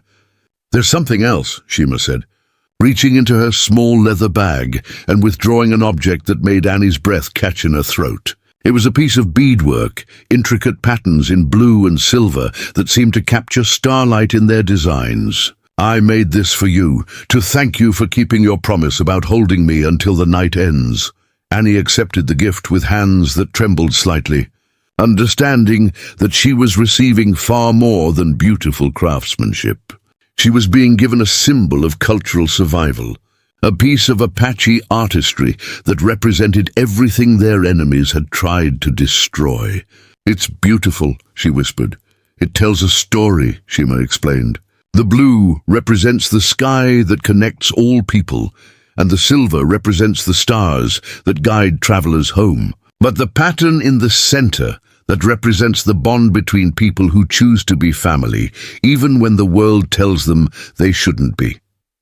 As Annie fastened the beadwork around her wrist, she felt the symbolic weight of promises kept and futures protected. The night that had seemed endless when she first stepped off that train in Copper Ridge had finally ended, not because darkness had been eliminated, but because enough people had chosen to carry light that the darkness could no longer swallow everything precious. In the distance, a coyote called to its mate, the sound echoing across the desert with ancient authority. Soon it would be joined by other voices, creating the complex harmonies that had filled this landscape for thousands of years before the first European arrived. Apache children would learn those harmonies alongside English grammar, traditional stories alongside American history, creating futures that honored both where they came from and where they were going. "Will you hold me until the night ends?" had been the question that started everything, asked by a child who needed someone strong enough to protect her dreams while she learned to carry her own light. The answer had been yes, and that yes had changed the world. Up next, you've got two more standout stories right on your screen. If this one hit the mark, you won't want to pass these up. Just click and check them out, and don't forget to subscribe and turn on the notification bell so you don't miss any upload from us.